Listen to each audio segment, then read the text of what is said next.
مجھے دیجئے، آپ اگر 50 اسکول کہیں گے میں 50 بنا دوں گا، لیکن آپ یہ چاہیں کہ مدرسے کو ختم کر کے اس کے اندر اسکول کا نصاب بن جائے، یا یہ مدرسے آپ سے پیسہ لے کر چلے، جمعیت علماء اسے گوارا نہیں کرے گی۔ میں نے ان سے کہا کہ مدرسے اور مسجد میں کوئی فرق نہیں ہے۔ کہنے لگے وہ کیسے؟ میں نے کہا اس لیے کہ اگر مسجد میں نماز پڑھی جاتی ہے، مدرسے میں نماز سکھلائی جاتی ہے۔ اگر مسجد میں نماز کے اندر قرآن پڑھا جاتا ہے، مدرسے کے اندر قرآن پڑھنا سکھلایا جاتا ہے۔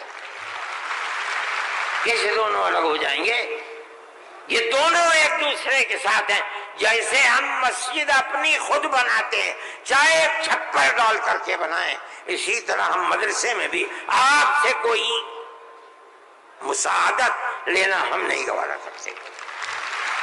اچھا، میں یہ کہہ کر کے بیٹھ گیا، صدیقی صاحب جن کو گورنمنٹ نے بنایا تھا اسکولوں کو ان کا اقلیتی کردار دینے کے لیے، وہ میرے برابر بیٹھے تھے، وہ بھی اس اجتماع کو بلانے والے تھے۔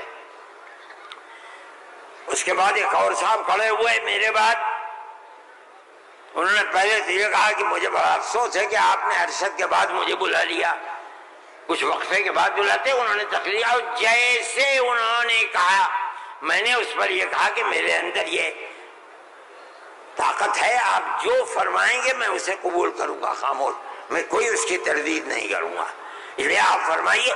جیسے انہوں نے کہا کہ مدرسوں کا کردار کمزور ہو گیا، وہ تو مجمع جو صبح سے کھڑے ہو گئے، خبیث ہے، اتار دو، پھینک دو، نکال دو اس کو یہاں سے۔ جب آگ لگنے لگی تو میں نے صدیقی صاحب سے کہا، صدیقی صاحب میں تو جا رہا ہوں۔ صدیقی صاحب نے مجھے پکڑے، بھائی خدا کے لیے بیٹھ جاؤ، یہ مجمع ہمارے قابو میں نہیں آئے گا۔ تو میں نے ان لوگوں سے کہا کہ بھائی کیا بات ہے، کیوں آخر گھبرا رہے؟ ایک بات ہے، آپ کی مرضی کے مطابق ہے، آپ قبول کیجئے، نہ مرضی کے مطابق ہے آپ نہ قبول، لیکن اس اجلاس کے اندر یہاں تو شور بچاتے ہو۔ خیر وہ لوگ بیٹھ گئے، جب ہو گیا تو میں اٹھ کے بھاگ گیا۔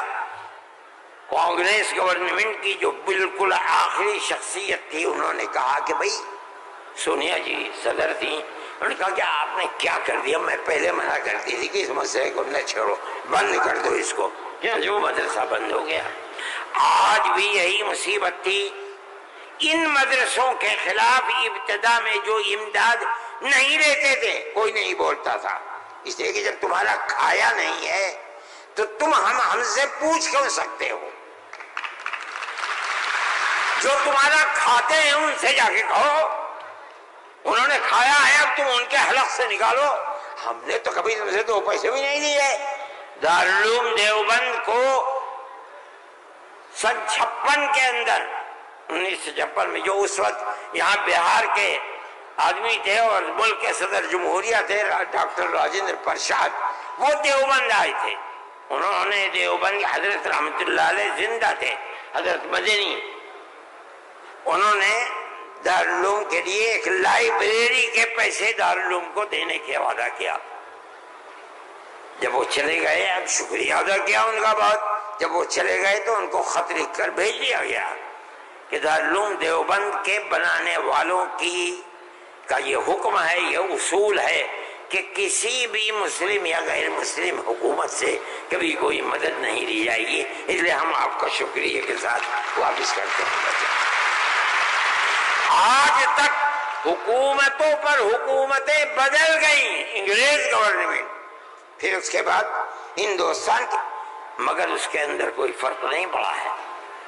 لیکن اس کے بعد جنہوں نے لیا تھا گورنمنٹ سے، پھر اس کے بعد ان مدرسوں کے اندر بھی ہاتھ ڈالنا شروع کر دیا۔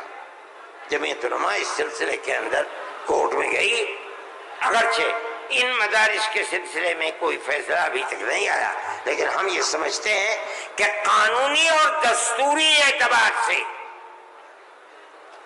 جو گورنمنٹ سے کوئی چیز نہیں لیتے، پہلے لیا جاتا تھا چھٹیوں کے اندر گورنمنٹ سے وہ قانون تھا کہ جو ٹکٹ طلبہ لے کے گھر جاتے تھے کنسیشن، اس میں پیسہ کم ہو جاتا تھا۔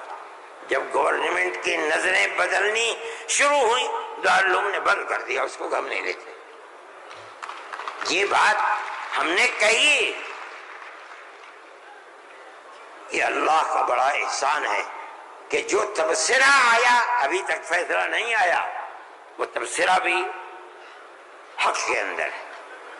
انشاءاللہ جب گورنمنٹ سے کوئی تعلق ہی نہیں ہے اور دستور کی دفعات 25 اور 26 اقلیت کو یہ حق دیتی ہے کہ وہ اپنے اداروں کو قائم کر لے، کوئی رکاوٹ نہیں ہے، تو ہمارے مذہبی اداروں کے اوپر کیسے رکاوٹ ہو سکتی ہے؟